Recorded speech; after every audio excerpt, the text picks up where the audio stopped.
Bien, pues hemos visto cómo el siglo XIX era un momento de incubación de gérmenes nuevos que se producían cuando se veía que un modelo o una figura de misión, entendida eso como misiones extranjeras, es decir, actividades particulares que se hacían a distancia en el extranjero.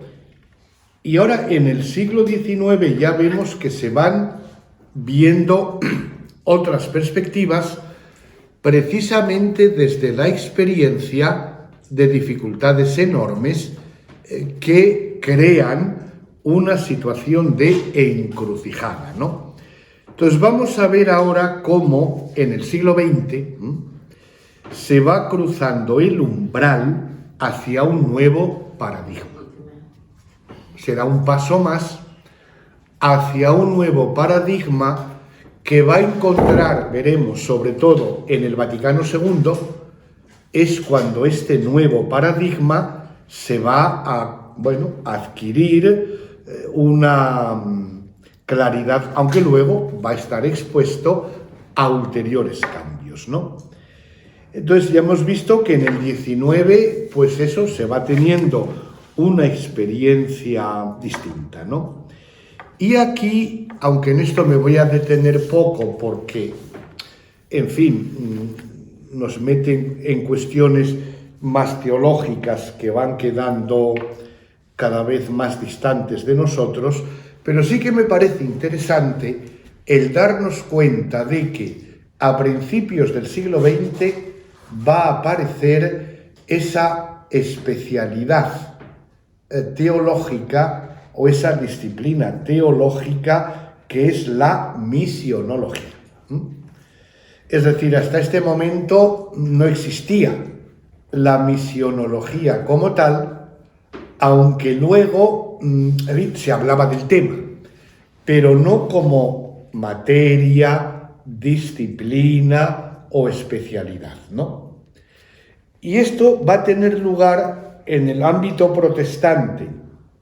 Empieza un poco antes, a principios del siglo, a finales del siglo XIX, pero entre los católicos comienza a principios del siglo XX, que se van creando, que es un signo, se van creando cátedras e institutos en las universidades, sobre todo de Centro Europa, dedicadas a la misionología.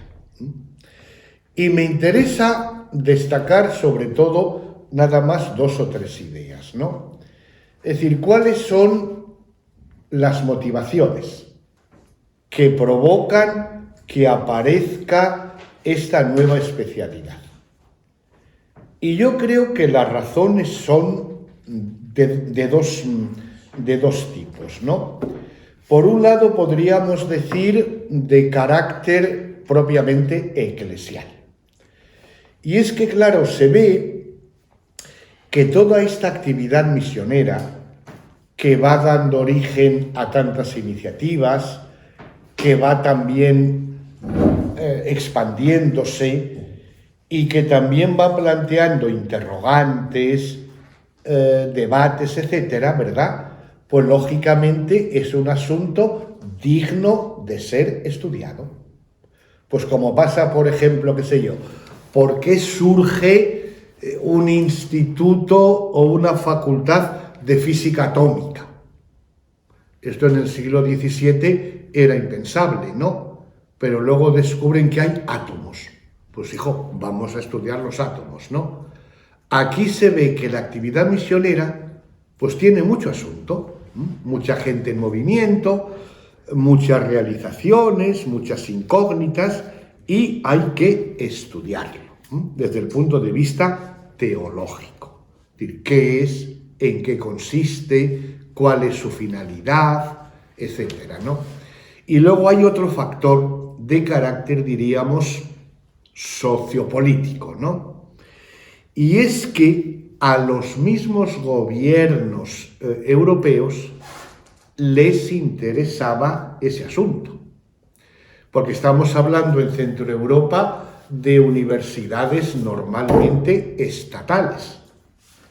Y claro, a los estados les interesa esa cuestión, porque la acción misionera es un modo de presencia del propio país y de la propia cultura. Y por tanto, ellos mismos lo potencian, ¿no? Entonces, tengamos en cuenta eso, que surge la misionología y surge por motivos intraeclesiales y por motivos también del ambiente sociocultural, etcétera, ¿no? Claro, cuando empieza a pensarse teológicamente qué es la actividad misionera, para qué sirve, cuál es su finalidad, pues lógicamente, como sucede siempre, hay opiniones diversas. Y lógicamente no todos piensan lo mismo, ¿no?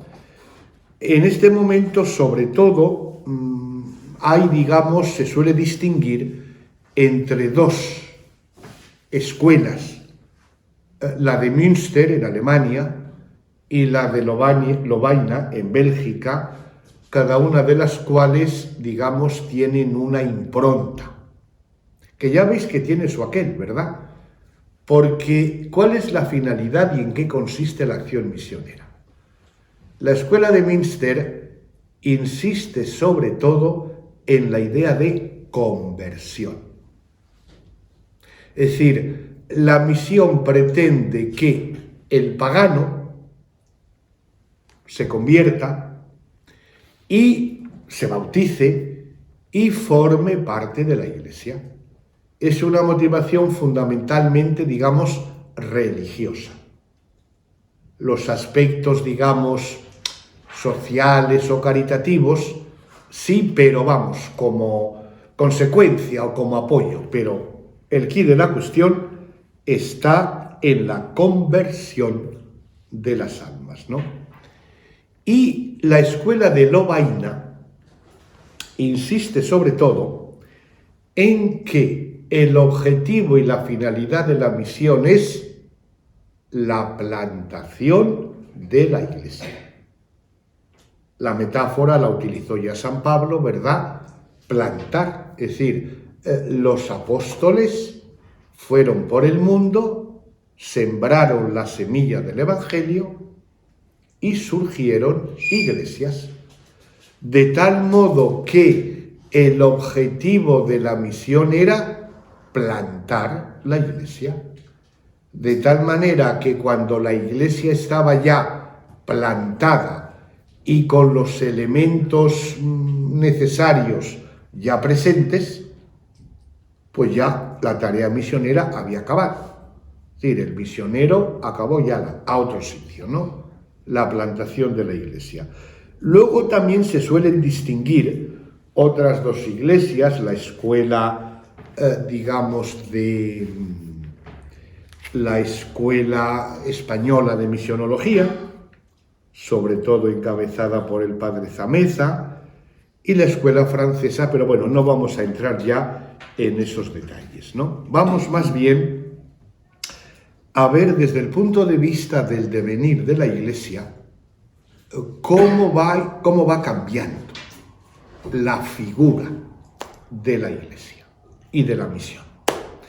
Y en esto es un punto de referencia importante la carta, normalmente decimos encíclica, aunque bueno, era una carta apostólica, pero en el fondo nos da igual, ¿no? De Benedicto XV en 1919.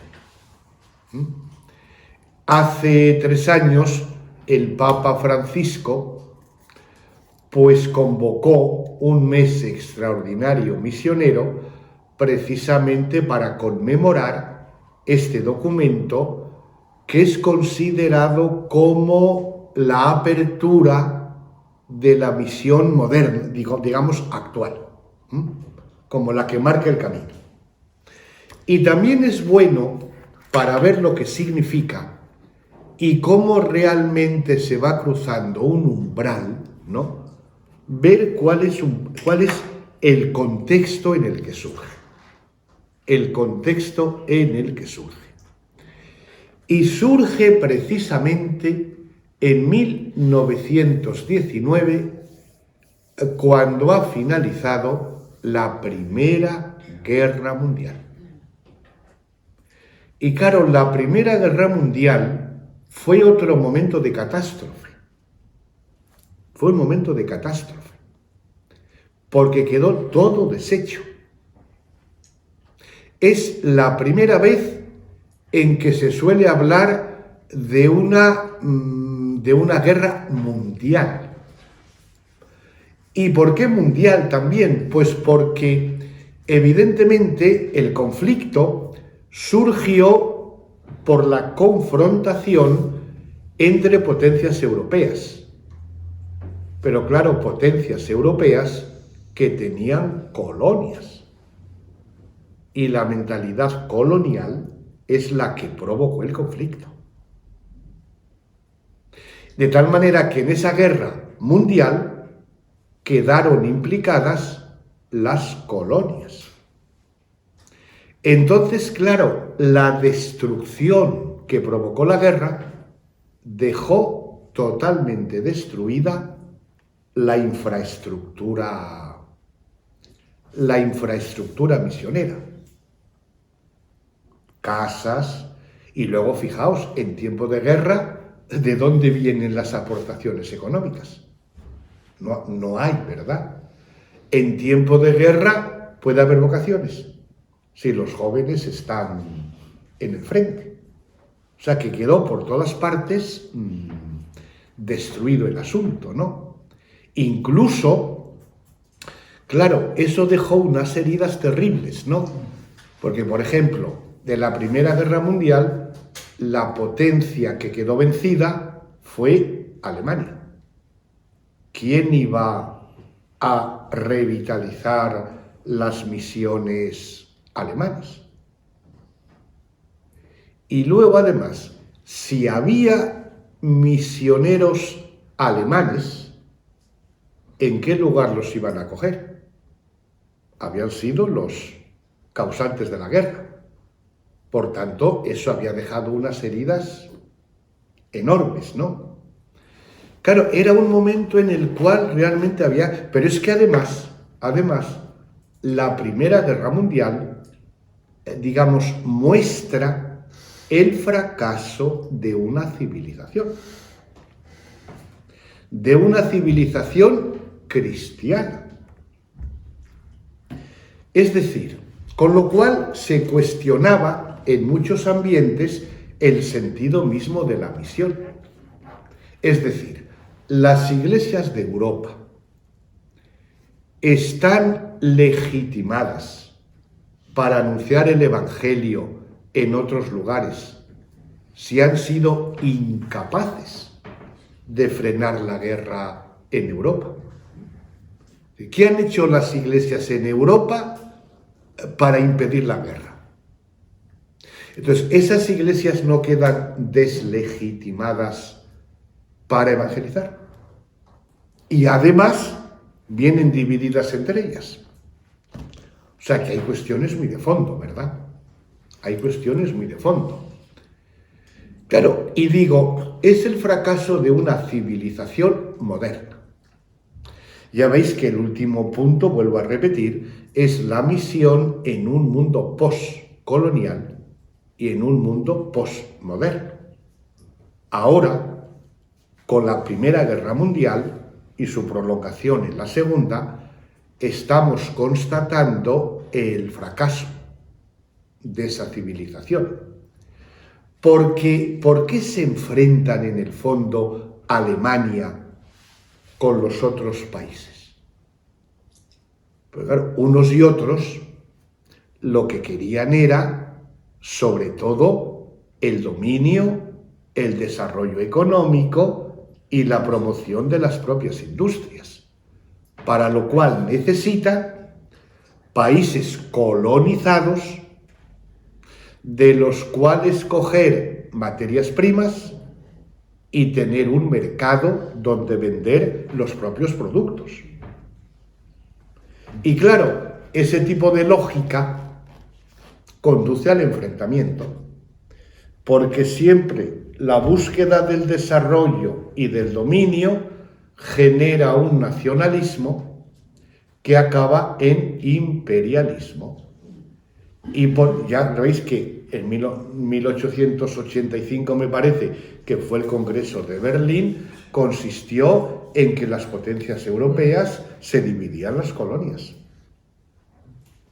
Y claro, las colonias con esa trastienda, de que en el fondo son lugares de materias primas y posibles mercados.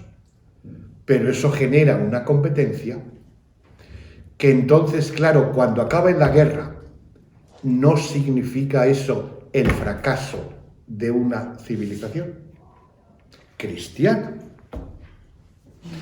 Entonces, claro, se ve el momento en el cual, de nuevo, podríamos decir, hay que empezar de cero. Pero es que además había, quiero decir que el Papa, cuando escribe Maximum Illus, ¿no?, tiene en cuenta esta problemática, ¿no? Pero luego hay también una problemática intraeclesial. Sobre todo, el modo concreto como se estaba realizando la actividad misionera, sobre todo, digamos, en Extremo Oriente. En Extremo Oriente, ¿no? Recordad que el Extremo Oriente es el lugar, digámoslo así, que estaba bajo la supervisión de Propaganda Fide, donde habían sido enviados los vicarios apostólicos aquellos, ¿verdad? Y que habían intentado, bueno, pero claro, habían intentado, pero eran claras las insuficiencias.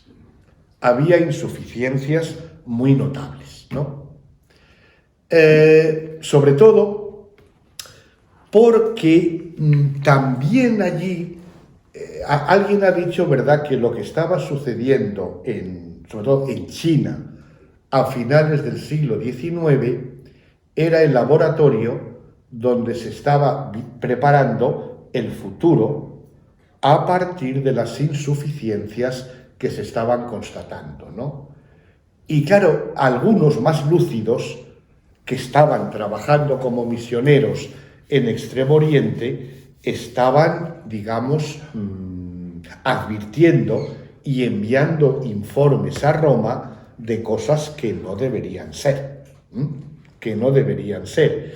Y, por ejemplo, el cardenal Costantini, que era el prefecto de Propaganda Fide en el tiempo en que se estaba escribiendo la encíclica esta, él hablaba de que también parecía que se estaba produciendo un colonialismo religioso. ¿Por qué? Pues porque, por ejemplo, había misioneros, aquí eran fundamentalmente franceses, pero el problema no es que fueran franceses, porque le pasaría a cualquiera, ¿no? Pues que en el fondo seguían muy unidos al poder colonial francés. Y por tanto, se sentían superiores. Ellos, muchos de ellos, digamos, no aprendían las lenguas locales. Predicaban por intérpretes. Por ejemplo, ordenaban sacerdotes nativos, pero quedaban siempre como subordinados. Sacerdotes nativos de China, pero siempre como auxiliares y subordinados. Por ejemplo, hay algún sínodo de la época en aquel lugar que hablaba y presentaba, digamos, el orden de precedencia. Es decir, cuando había una reunión, cada uno tenía asignado su lugar. Y, por supuesto, los primeros eran los extranjeros. Con lo cual, claro, era fácil que se viera el cristianismo como una religión extranjera que nos convierte en subordinados, ¿no?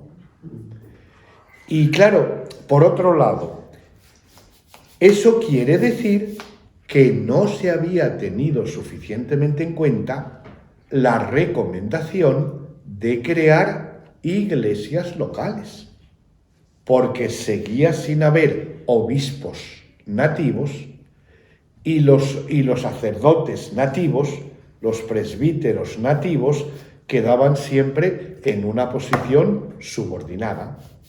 ¿Puede así surgir una iglesia digna de tal nombre? Evidentemente no, ¿no? Entonces no había que tomar medidas al respecto. Entonces no seguía todavía la misión, no seguía prisionera de la mentalidad colonial. Antes, unos años antes, en 1910, había tenido lugar en Edimburgo una famosa conferencia hecha por protestantes que es considerada como el origen del ecumenismo moderno, ¿no? Porque se habían reunido representantes de asociaciones misioneras protestantes, habían venido haciendo ya de años anteriores, buscando el modo de coordinarse para no perder energías, etcétera, etcétera, ¿no? Y es un acontecimiento muy importante. Algunos dicen que juntamente con el Vaticano II es el acontecimiento cristiano más importante del siglo XX. Y seguramente tienen razón, ¿no? Y esta conferencia tiene de grandioso eso, el deseo de colaborar para no enfrentarse entre ellos y ser más eficaces, ¿no?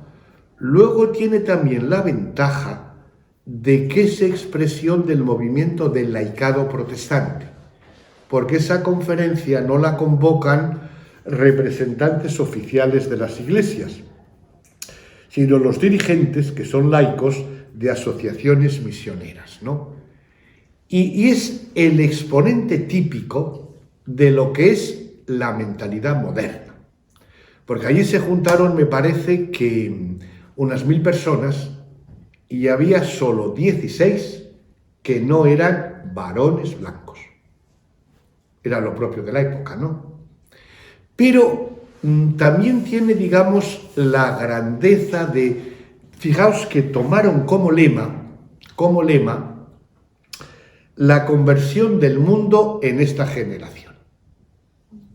Es decir, estaban convencidos de que en una generación podemos convertir el mundo entero. ¿Por qué? Hombre, contamos con todas las ventajas. Viajes más fáciles, imprenta, dinero, comunicaciones. Es decir, es esa mentalidad de que como somos una raza superior, con todos nuestros medios podemos acabar mediante la cultura, la educación, universidades, periódicos, revistas, podemos convertir al mundo entero, ¿no? 1910. En 1914, la Guerra Mundial. Con lo cual, es lo mismo.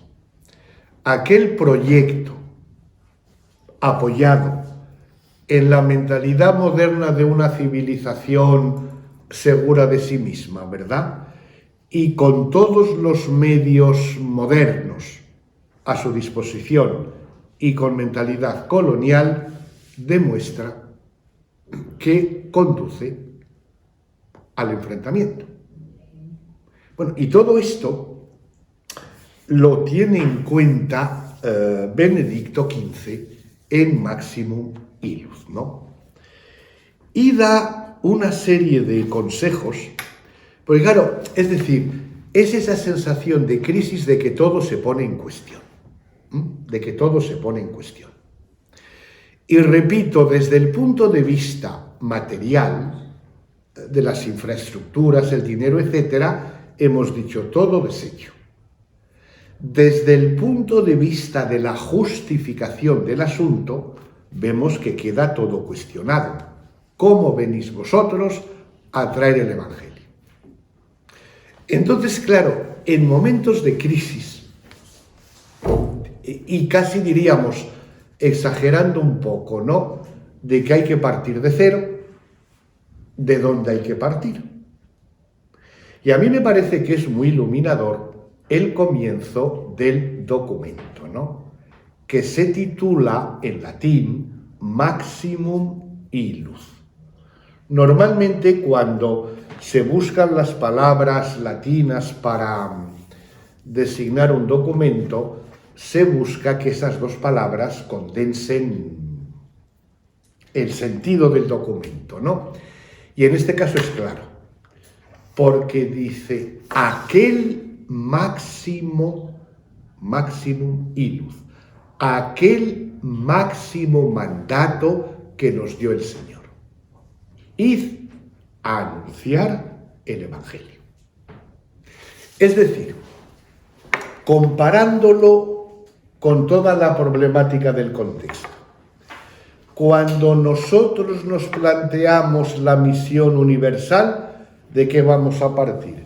¿De que somos una civilización superior? ¿De que tenemos mucho desarrollo? ¿De que tenemos industria? ¿Que tenemos ejércitos? El documento es claro. ¿De dónde tenemos que partir? De aquel mandato máximo que nos dio el Señor. Por tanto, desde el principio, el Papa recomienda que el misionero va como testigo del Evangelio y no como, digamos, exponente o defensor de una cultura o de un país. Es decir, ustedes tienen que superar, y fijaos que actual es también esto, ¿verdad?, superar la tentación del nacionalismo. Porque ustedes no tienen que defender a Francia, ni anunciar a Francia, sino el Evangelio. Y por tanto, las fuentes de la vocación misionera tienen que ser de carácter fundamentalmente, pues eso, de identidad cristiana, porque cualquier otra motivación, pues sería eso, ¿no? Entonces, el texto, por otro lado, tiene tres partes, que es importante el sentido de estas tres partes para captar también la motivación y el camino que se va abriendo, ¿no? La primera parte se dirige a los superiores de las misiones, es decir, a los vicarios apostólicos o a los obispos. Son, decíamos, las autoridades máximas, ¿no? La segunda parte se dirige a los misioneros y la tercera al pueblo cristiano. Con lo cual, vemos que la perspectiva queda bastante claras, ¿no?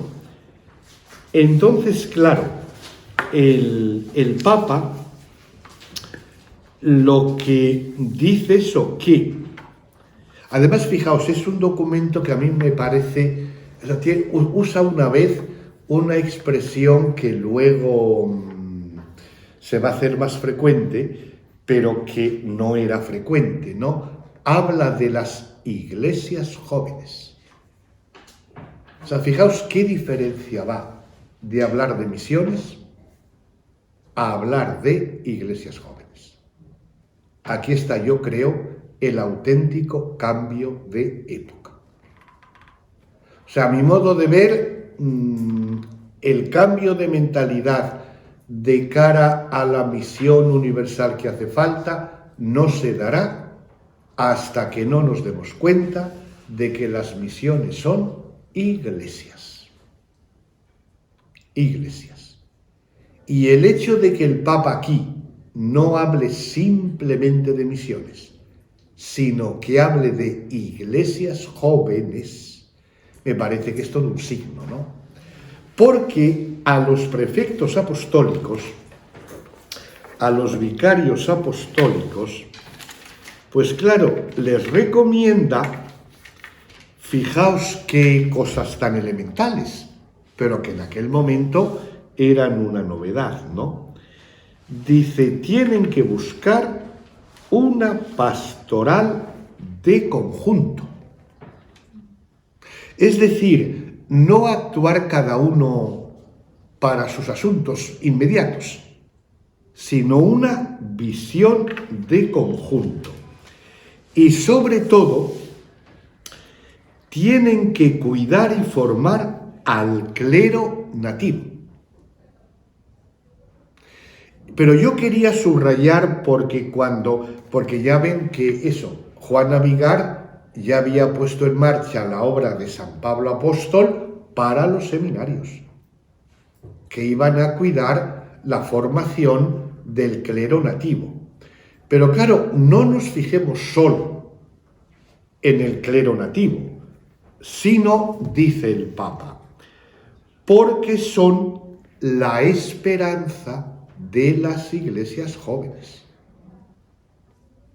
Lo que importa es pensar en la edificación de iglesias jóvenes nativas. Porque claro, el hecho de apoyar la evangelización solo en misioneros extranjeros tiene una doble pega. Por un lado, el extranjero va a tener la sensibilidad como para llegar al corazón de los habitantes de aquel lugar. Pues seguramente que no tanto como el propio del lugar, ¿no?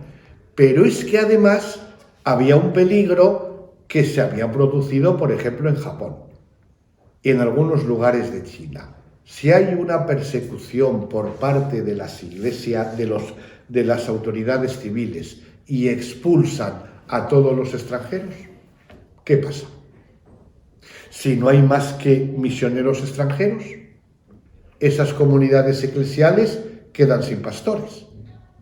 Por tanto, hay razones de peso para fomentar el clero nativo para que surjan y se consoliden iglesias jóvenes, ¿no?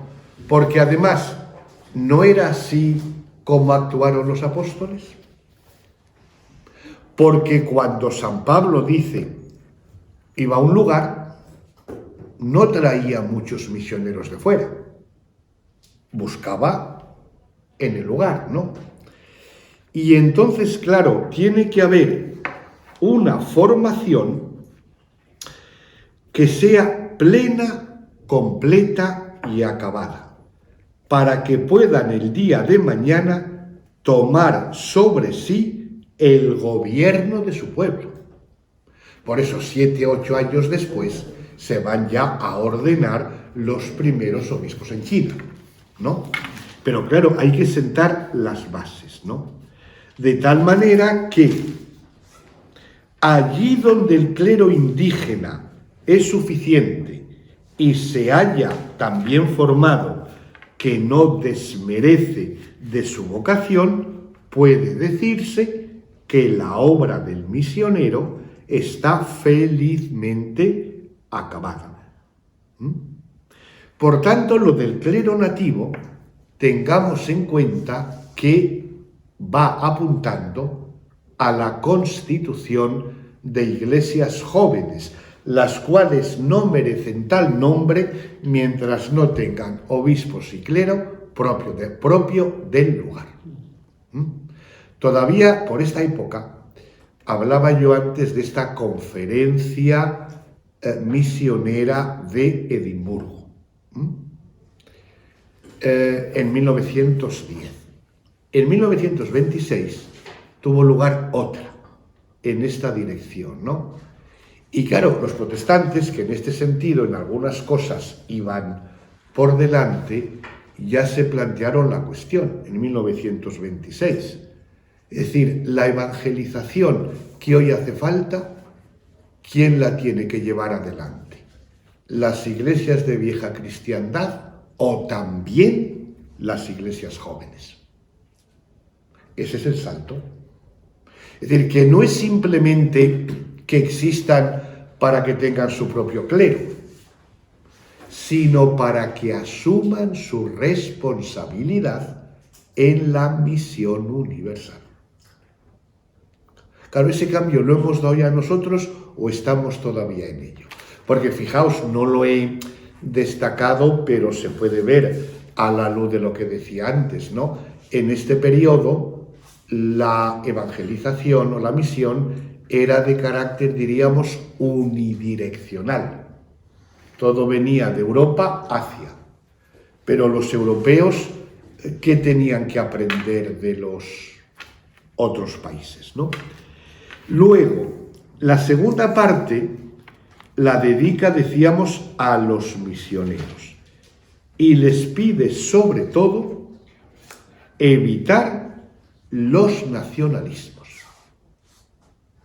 Los nacionalismos a nivel político y cultural y también los particularismos a nivel eclesial, pastoral de conjunto. Por tanto, no buscar solo lo de mi diócesis o lo que a mí. Y por tanto, que vivan pobremente, que tengan una preparación intelectual y técnica, que los misioneros estudien las lenguas indígenas, porque han sido enviados para predicar el Evangelio. Y por tanto, tienen que conocer la lengua y las costumbres propios de la gente, ¿no? Que tengan santidad de vida, etcétera, ¿no? Y dirige un apartado especial a las misioneras. Es decir, las mujeres salen del anonimato y son vistas como tal, ¿no? Y luego dirige la tercera parte a la colaboración de todos los fieles, porque todos tienen que participar, sobre todo mediante las vocaciones, mediante la limosna, y por eso da importancia a las obras misionales pontificias, porque es el modo a través del cual el pueblo cristiano participa, ¿no? Por tanto,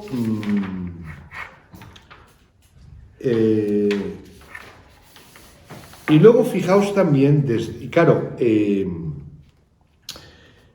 también en este momento yo creo que es importante darnos cuenta de que es cuando se ve el sentido y la importancia del ministerio de Pedro.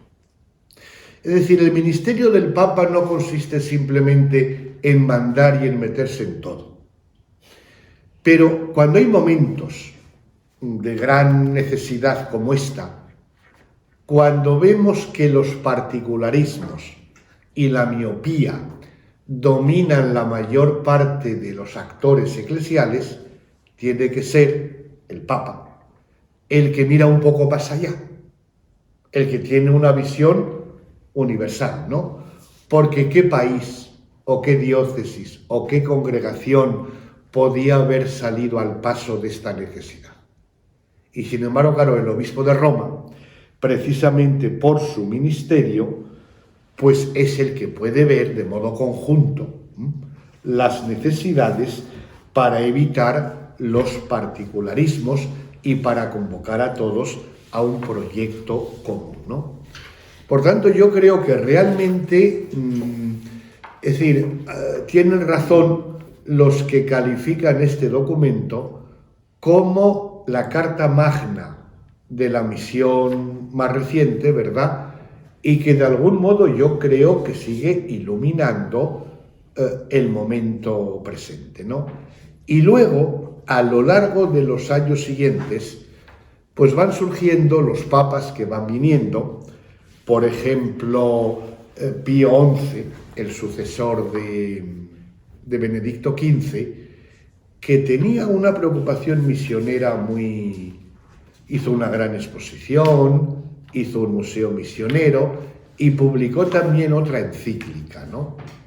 En la cual sigue subrayando la necesidad del clero indígena, de la consolidación de las iglesias locales y al mismo tiempo va dando cada vez más importancia a determinados aspectos que a lo mejor antes se les daba menos importancia, ¿no?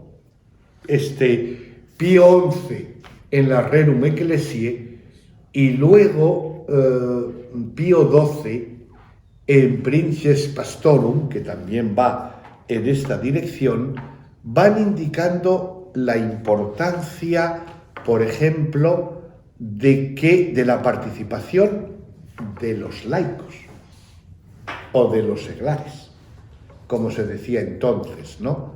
Sobre todo en las tareas de educación, de la política, de la economía. Menciona sobre todo la acción católica y lo que aquí puede eso, ¿no? También da cada vez más importancia a la necesidad, por ejemplo, de la educación, de la atención sanitaria, y de la preparación técnica, incluso, por ejemplo, la importancia de la producción artística. Es decir, que poco a poco se va ampliando, digamos, el espectro de protagonistas y de dimensiones de la misión, ¿no?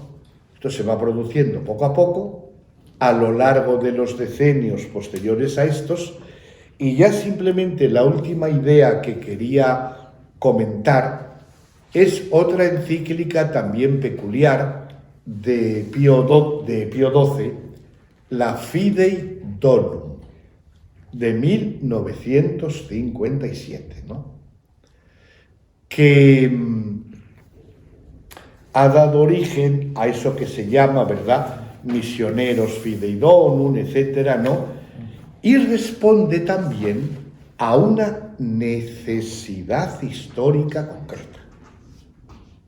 Es decir, en momentos de especial urgencia, como que el obispo de Roma tiene que dar un toque de atención.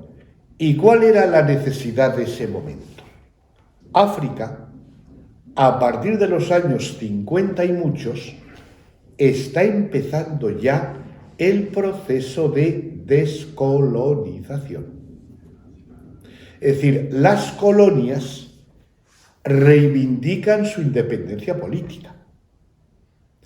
Quieren dejar de ser colonias. Quieren ser estados. Y claro, en ese momento se producen tentaciones muy lógicas, pero diríamos también que en parte peligrosas, ¿no?